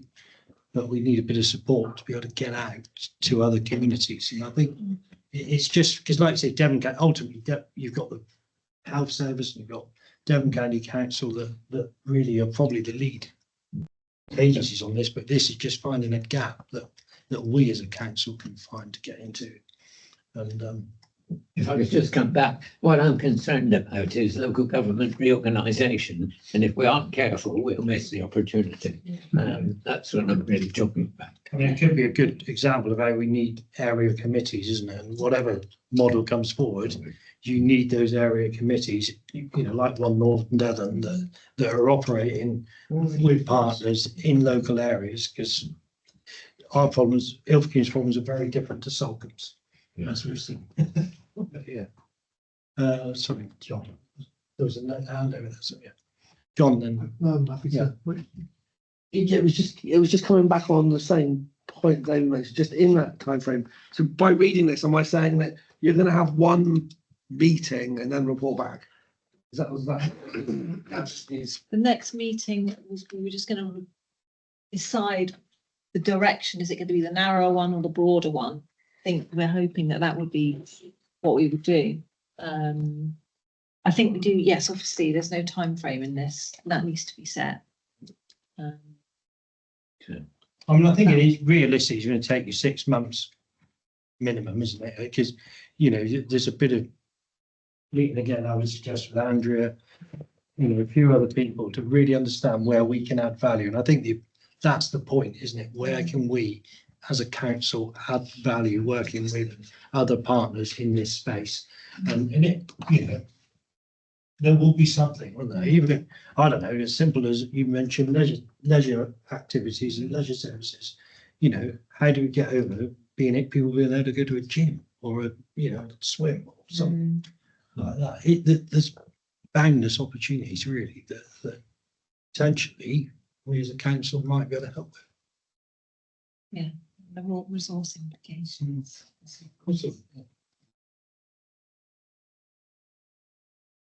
So I think I'd go treasurer. Yeah, thank you, Chair. I think it's just to make sure that we don't duplicate things Yeah. that are already going on out there, because as I say, part of the real benefit of having Andrea here tonight was talk about the great work that obviously is being done already. It's having something that complements that and adds the value, rather than going back and duplicating what's already going on, so that there's some added benefit in working closely with Andrea and the team. Like I said, the council are already involved in a lot of these groups and organisations that are already meeting. So it's having something that feeds into that, even if it's a discrete piece of work that's done on the side, making sure it's not done in isolation, but working closely with the partners that are already out there. Yeah, and I agree. And I think, like I say, it is, you know, cross-referencing with One Northern Devon before we start putting but recommendations together. Suddenly discover that, well, actually, we've already done that. And it could also be maybe something could be reproduced geographically in North Devon. It's happening in one place. Maybe there is somewhere else that something could be started that, you know, that where the structure might just about exist. Yeah. You can There could be some lobbying there as well, couldn't there, as well? The government took away our rural services grant, for instance, didn't they? Because they wanted to give it to more deprived areas. Well, hello, we've got one of the most deprived areas in the whole country. You know, as a district, we might look at quite well off, but actually the reality is, for a lot of people, you know, we've got the pockets and like say public transport again. You know, I just think that there's joint seven. Well, I think what we're trying to do is approve the terms of reference you've got before you, which I think has been circulated previously, and then we can get moving. That's right, isn't it? Simple. Andrew, sorry. Yeah, Thank you. and it was just to say, because obviously I showed some colleagues and some One Northern Devon colleagues the terms of reference, and everybody is 100% behind this happening. And actually, colleagues in other parts of Devon were like, if only our councils were this progressive and wanted to work with us and do this thing. So 100% behind. I'm really grateful that you're doing it with a not duplicate, because that's a mistake often is made, isn't it? That we just do the new thing, but actually you will absolutely add value to the work. It's just agreeing exactly what we do. But I mean, it's like, I mean, I think I agree with Councillor Jones, you know, they are trying to strip away local democracy, but I think if we get these sort of models right, we've got a blueprint going forward, whatever local government reorganisation throws at us, that actually we've got partners ready to go to really get, because we are going to need something to fill the void of what true localism has been, i.e. district councils. But yeah. One thing that's gone into the government the organisation submission is the strength of those partnerships that are already in place. So the One North and the Futures partnership, that's being built on as part of good examples of things that's already happening. So that's gone into the LGR submission. Yeah. Good. That was the point as the chairman I was trying to make. But I'm happy to move this because I think it's really important. If you want a formal proposition. Thank you. Just do we need to add a time frame now, because we're talking about at least 6 months? I think we want to give ourselves a target of 6 months, don't we? And then 6 months for a review. We could have. And then a review, come back to this committee in 3 years, 3 months. Do we need an update or? And obviously you'll look at your work programme, Chair, as a later item anyway in the agenda, so you can consider under that the frequency of when you have reports back. But really, once you've had your first working group meeting and scope out that's probably the time then to bring that back into the work programme. Thank you. Perfect. Okay, so moved by Councillor Warden, seconded by Councillor Wilson. I think I had to say that. Is that for the amend for the 6 months? Yeah, well, yeah. All in favour? Thank you very much. Thank you, Andrew. Thank you very much. You can really appreciate your time, and please, like I say, I mean, hopefully they will meet with you, but at the same time, in 2, 3, 4, 5 months' time, you popped up to you, you know we're doing this work. Please do get in touch with candidates. It's in the tender reference and to be involved. Yeah, okay. So that's okay. Yeah, that's fine. Yeah. Yeah, as long as it's not a Thursday evening. I'll be in touch. I'll be in touch. It'll be on team, I assume. It'll be virtual, yeah. Yeah, just the Thursday. Okay, members. Thank you. So item 9 is our work programme, pages 39 to 42. Patty, did you want to? Very much. These numbers? But if John's It's all- do it, it's fine, it's all It's there. all there. Are we happy? So basically, you asked for generic terms of reference for internal scrutiny, Oh, sorry. which I've put something really basic together. And there's also 9B, developing scrutiny processes and functions. I've tabled that for all of you to see. It was just something that we were discussing as a checklist that we could go through. If there's an item under the work, if something comes up under the work programme, it's a way of. That's nice. B. Yeah. Yeah, no, that's B.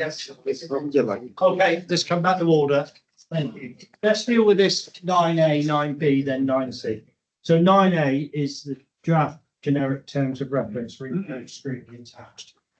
So that's the one in your agenda at page 43. Are we happy with that? Councillor Bushell? Is it just a given that we would obviously, at the point of scrutiny, we would call relevant individuals into this meeting or to working group meetings? Or does that need to be in terms of giving us the ability to call in relevant parties? Relationship and role. Been to scrutinise and discuss the service, so you would decide who you wanted to invite at that point. So Yeah, I just didn't know if we needed the power to be in the terms of reference to call people in. I know it's the sort of thing that goes without being said, but Any power is the terms of reference that you would follow. But John, you'll explain better. Yeah, and obviously in terms of reference sets out the membership and the role. Obviously the meeting arrangements on page 42 sets out that heads of service with new members being invited to attend a meeting to the committee to present. So members, you quite rightly, of any committee ask officers who come in around a subject matter, say wouldn't necessarily, it's a power you have, but it's just a thing that's there you can do under your committee. So As long as that's covered, doesn't have to be explicit in the terms of reference, and whatever subject matter you're choosing to look at, and that's why it's important to have a structure around that. You can then invite officers in depending on which subject matter you're looking at. I just tried to put wrong. yeah, that's cool. Happy to move. Yeah, it's very good. No, well, that's 9A, so we're happy with. Yeah. For 9A. Can I place the minute? Sorry, because I did review this, but I'm just thinking about it now in a bit more detail. I just at the moment, it feels like it very much is talking about a service. So I'm just asking that we could just add terminology that it can say they can review a service or part of a service. Because at the moment it feels very much like it's the big picture. Do you see what I mean? Where it says that. And I understand how the service operates and help deliver remit the best, so how its remit to best serve its customers. It says it a few times throughout. What do you want? Oh, yeah, sorry, sorry, I've not read the headline. Ability to scrutinise and discuss the service. Investigate ways to improve the service. I'm saying, can we say the service or part of the service?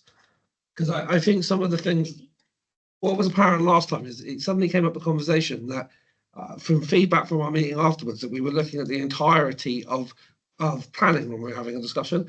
But in reality, there was, with this form, my friend and fellow councillor has very quickly, succinctly identified a specific piece rather than an entire area of a service. So I'm just wondering if you just want to.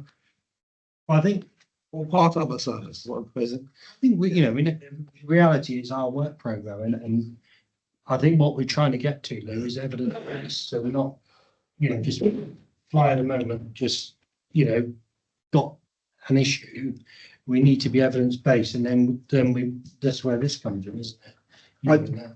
That check and balance sheet. So it really, for me, it comes from those performance reports and indicators, KPIs. But John, you might want to.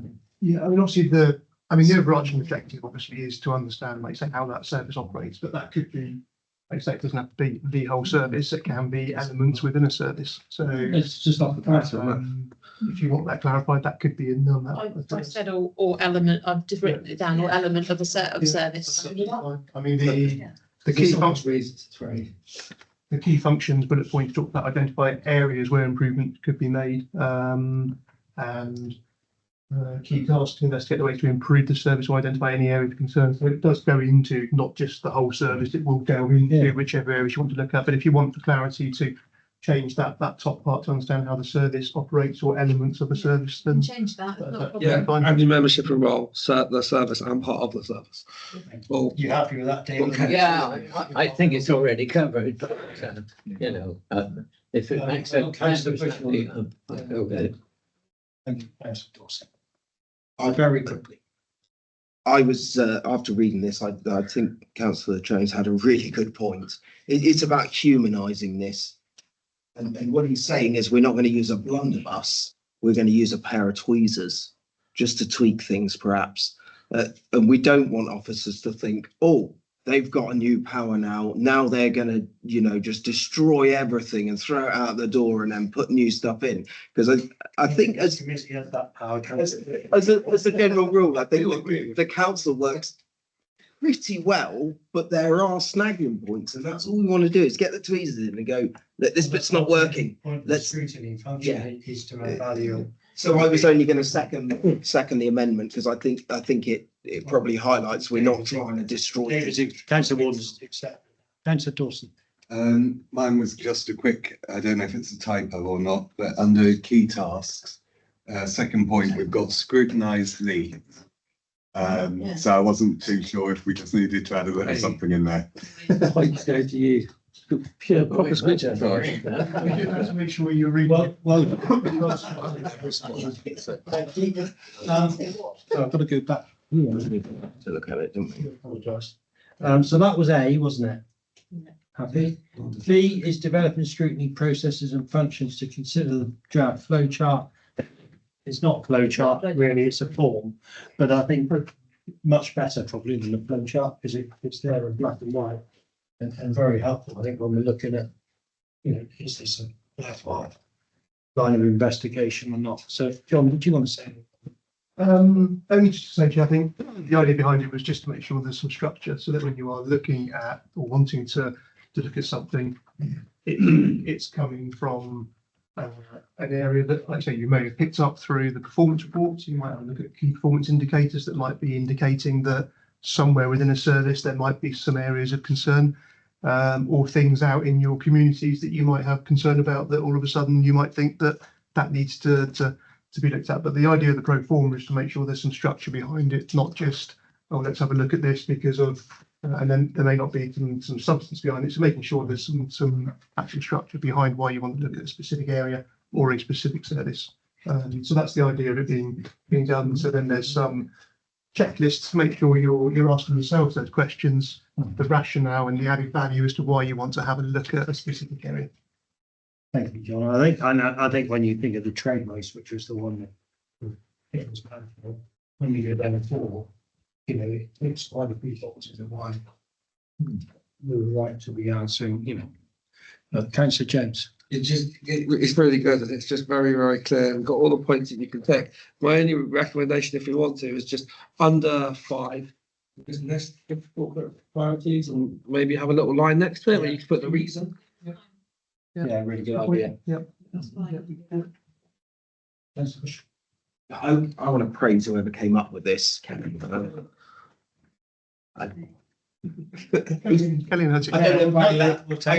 It's bloody brilliant, because although it annoyed the chair like crazy, the ADHD people here were buzzing through it early on, filling it out and using it.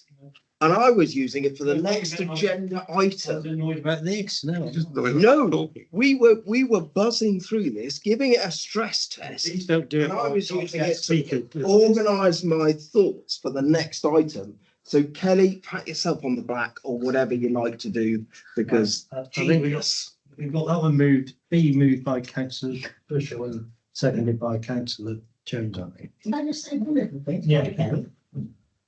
Item 5 is grammatically incorrect.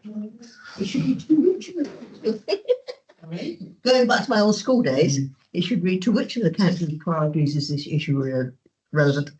Going back to my old school days. Testing you. And C is the recommendation in relation to the planning process. Previous meeting, John, I think you're going to speak to that bit. I can do, Chair. I mean, obviously, I wasn't here at the last meeting, so I obviously don't know the detail of the discussion, but I think that was the rationale behind, obviously, the item you discussed in item B is to make sure when you want to look at an area that there's obviously some challenge behind why you want to have a look at an area, and obviously justify that rationale. Either it's come from some performance data or it's come from concerns that might be out in the community, etc. I mean, obviously, just in relation to the planning process, obviously it was talked about last time around performance. The peer review had a look at that when obviously they came in and did their peer review, and they reported that actually as a council our performance is actually one of the highest. So we're processing around 97% of major applications on time compared to an average of about 90% nationally, and on minor applications, non-majors, about 98%. Compared to the average around 88% nationally. So performance-wise, the planning team are doing a really good job. So again, I suppose it's just justifying that rationale as to which, if you do want to look at areas, why you want to look at those areas when obviously if performance is performing well. Similarly, in terms of, I think the area of registration was picked up last time. I think it was reported in the meeting. Yes, historically there'd been a challenge with getting applications registered on time. But validation was now taking place within 7 days. Significant resource had been put into that team over the time. A few months back, obviously, we were a bit light on staff, so obviously there was an issue then. That's been rectified. The team are now validating within 7 days. So both performance on validating applications and the performance of determining applications is being done at a very good level. That was picked up by the peer review when they were reporting on their performance. So I suppose it just comes back to that challenge, I suppose, in terms of having a pro forma. If you're looking at an area, to make sure that we're doing the right checks and measures if it's an area that this committee wants to have a look at. Thank you, John. That's helpful. Councillor Bushell. Yeah, I would say that I think there are probably some practices that aren't picked up in the data. This is not what I'm actually going to talk about, but things like being encouraged to remove a planning application and resubmit it to the applicant might be, well, now I'm going to have to start all over again, but it wouldn't show up on the figures. So perhaps we could look into some things like that, how many are withdrawn and then resubmitted, afterwards, and whether that is a significant thing. I think because planning is quite stressful, isn't it, for an individual? Yeah. I mean, I think ultimately, John will correct me there, but I think we're looking after 80,000 residents roughly. Yeah, about 96,000. 96,000 residents. Ultimately, whether it be waste and recycling and a bin mist, or we're not going to get it right the whole time. I think what we're looking for, as a scrutiny and policy committee, are themes, aren't they? Are we continually missing targets? Are we continually getting large amounts of complaints? Are we, and what is driving that, causing that? And then I think that's why, for me, that those performance data, are the public, are the hundreds of members of the public coming up to you and saying, we've heard that they're performing really well. Waste and recycling, I'll just use that because it's easy. But actually, when you speak to everybody in Barnstable, they're all getting a collection, no problem at all. But in Ilfracombe, no, we haven't seen a waste and recycling ban for years. So it's that sort of stuff, understanding what you're saying. That I've missed the point with my comment there, because I think that is the sort of the tweezer approach that we need to go through. There are, within any service, like you say, performance data will indicate quite quickly whether something is working well or not. And as you say, all of a sudden we were getting a significant number of complaints registered. That would flag to us, and obviously we get data on complaints coming through. So all of a sudden, in the past, obviously we saw spikes in complaints in waste and recycling if there were missed collections. Thankfully, that's now reversed and gone the other way. The team are doing a really good job in managing that now, and making sure they're minimised. We will still get the odd complaint, as you say. So I think that's where that's where we as individual councillors in our wards, if it's isolated pockets, we deal with it as a ward councillor with the effective officers. If you find there's a blockage, then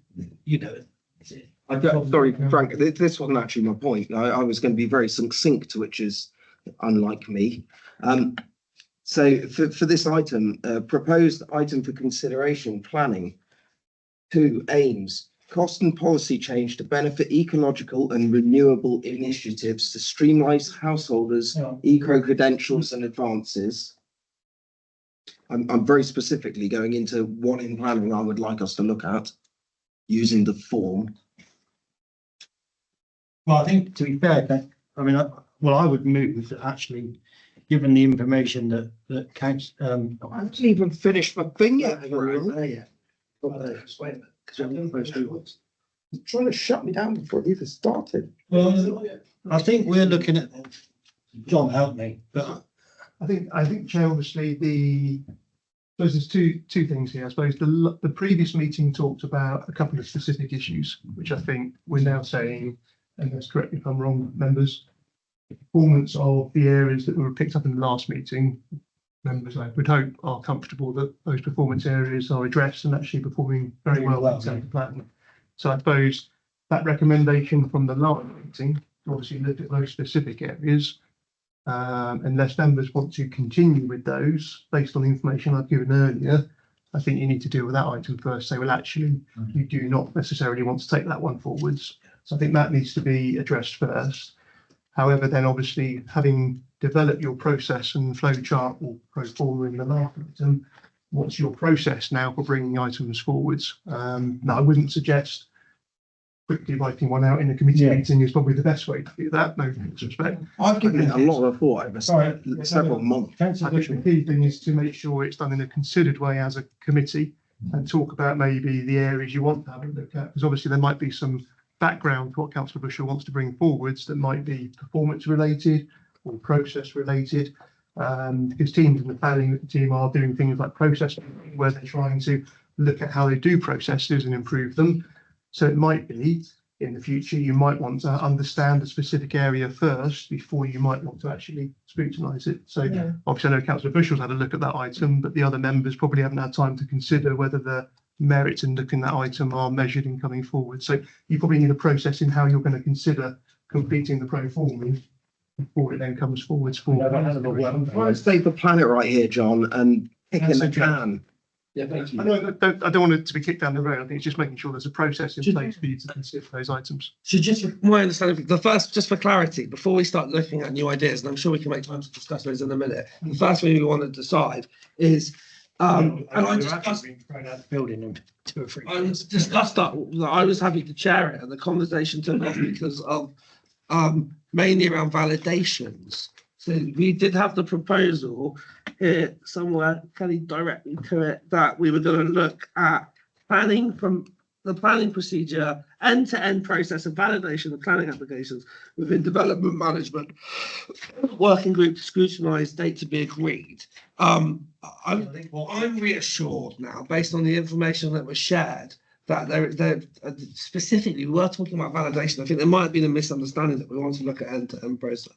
But I feel reassured that the issues that I identified in planning probably aren't issues now, because there were issues in terms of the timeframe of validation, and those, what we actually requested at the time as well is that those numbers would be included regularly in that report, which is now going to happen. So if those numbers change, we can review it and we can bring this up again. But if everyone's happy to do so, I'd like to just make the recommendation, make a proposal that we, as it stands, we don't look at that. I know that Councillor Bushell has got something specifics, but we probably don't want to do a full scrutiny in that right now. Councillor Jones, I think we've actually looked at it and John's reported back.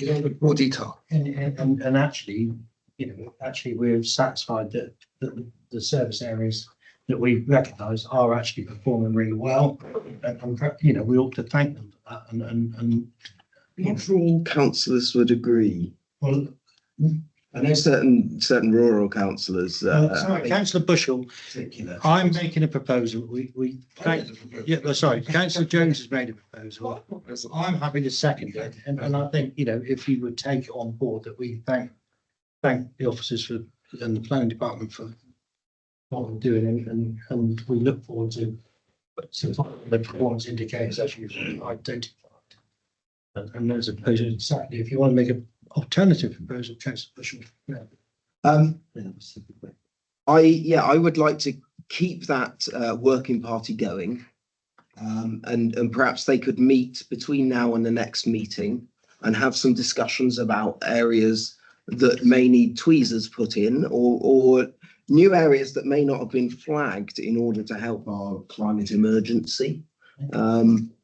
I don't want it kicked down the can, but we did sort of small group of people. Maybe they could meet, and we agree that the validation process I don't think is a big issue. But we discuss any other bits within that group, which was chaired by Councillor Jones, and bring it back to the next meeting.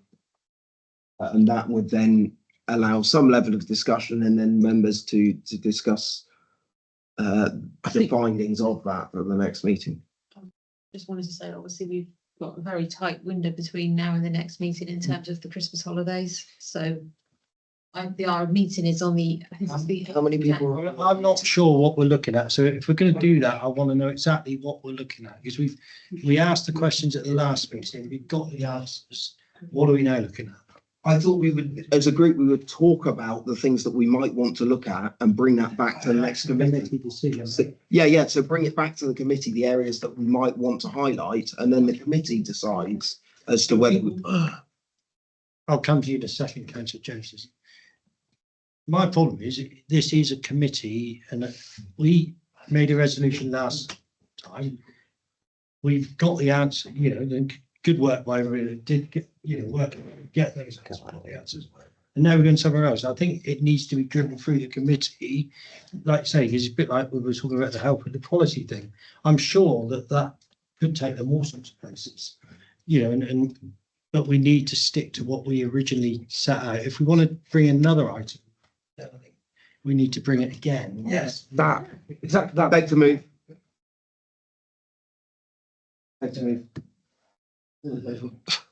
So what are you moving? I need to clarify what you're moving. I'm sorry. You He's agreeing with us. I think Councillor James has already made the proposal, hasn't he? I was begging to move to the vote. Sorry to the vote. Sorry, I thought you were elaborating on what you were saying. I just wanted No, I was just trying to stop Frank from elongating it when it doesn't need to be elongated on my behalf. seconded from Councillor Jones's proposal. Sorry, would you confirm what the moving? Yes, sorry, my proposal was that we take off the old proposal, which was an end-to-end analysis of planning, with the expectation that now we have a form that is much clearer and we can be much more specific with that. In a minute, some people might discuss some other options, but right now we propose that we remove the end-to-end look into planning. So that was on our. That's what I was. But I do think the committee ought to thank the service for And thank the service for coming back with the answers. Yeah. What you're moving is item C off the last minutes, which was around scrutinising the end-to-end process of validation of planning applications within the development. Yes. So We've got to move in a second. Got to move in a second. Take a So vote. now we'll just take a vote on A, B and C. Yeah. I think that's unanimous. Then we just saying. Obviously, there's the work programme as set out. We've got our statutory items, if you like, one of the better words that we have to do. And I'm going Kelly to or put this on. Don, do you want us? Obviously, members, this is your work programme. It's fluid, so things can change on that. New things can come forwards, things can move. Committee, there's certain statutory reports that obviously come on there, such as the finance and the budget, that will come to your February meeting. I suppose just going back over the things we've just talked about, obviously, if you do want to then look at things at internal scrutiny, or external scrutiny, then obviously you have your pro forma to now consider and working through whether you work through that individually as councillors. Obviously, if you think about an area that you might have seen performance data or something that you think might need to come up, you might want to individually work through the form, or you may collectively want to work through the form, whether that be informally as a group. And then obviously putting forward those pro formas for then consideration and discussion at your meetings. So that's your work programme as it's set out. So obviously, Chair, it's over to members. Obviously, Chair, it's over to members to consider they're happy with the work programme, and also then in light of what they've gone through this evening, whether they want to take the pro forma away and make sure that they're comfortable in terms of items that come forward for consideration at your next meeting. As Kelly alluded to, next meeting is planned for the 8th of January. At the moment, you just have one item on biodiversity. The time. That one's not coming now. That one's not coming. No, we potentially got one for on-street parking from Lena, but I haven't been able to get hold of her at the moment. I don't think she's at work. I've seen that item, so that is definitely coming That's to fine. January, so that will come. So members, for your work programme for January, the biodiversity item isn't coming, but you will have a report that's going to strategy and resources on the 5th around off-street parking order for next year, which brings all the town and parish requirements forwards, as well as North Devon Council. So that's the only item on your January meeting. Obviously, it's open to members to consider whether there's anything else that you want on your work programme.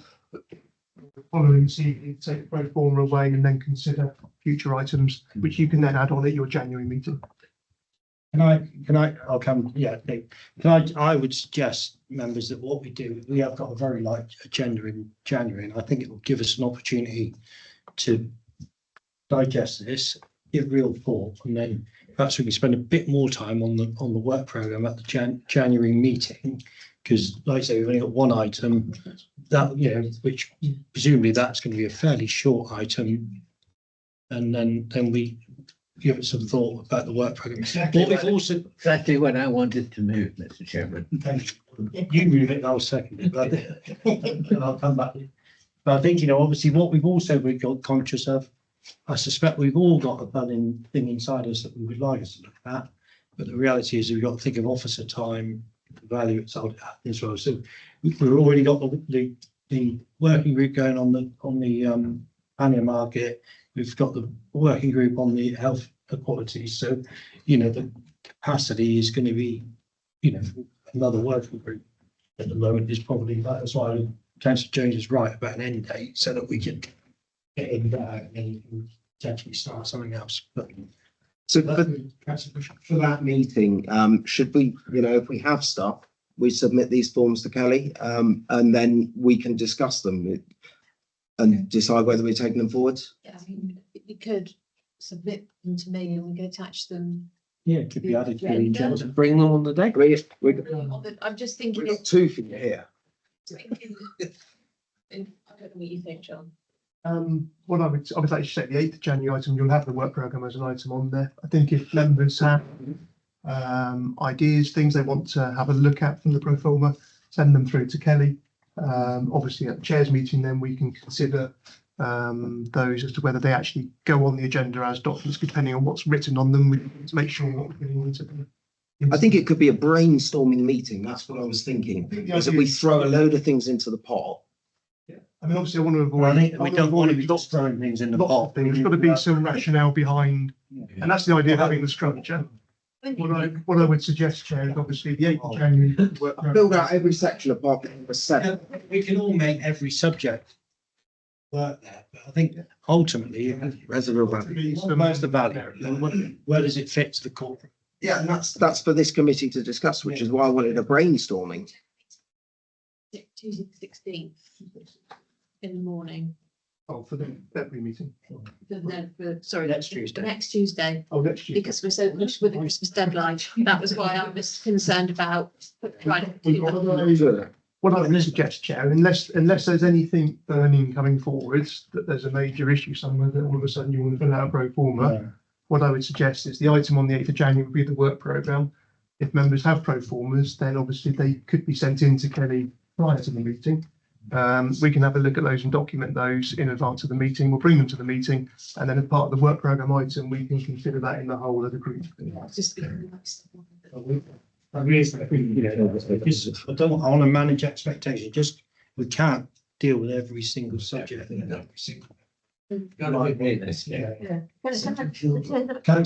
the suggestion that you bring it on the night. I mean, if Kelly's got it, then she can forward it to us, and then we can all think about it before we go to the meeting.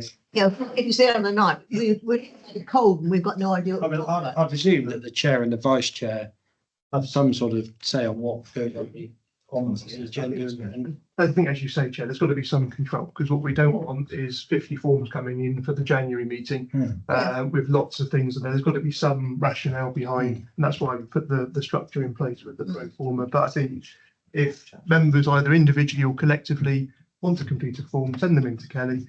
As you've said, Councillor Bill, if they come in way before the meeting, we can discuss them either at the chairs meeting if they're in before next week or prior to the meeting. And then we can always get a copy of those scanned out to members in advance of the meeting. So you see these items beforehand. Yeah. Thank you, Kelly. I think that's it. Close the meeting.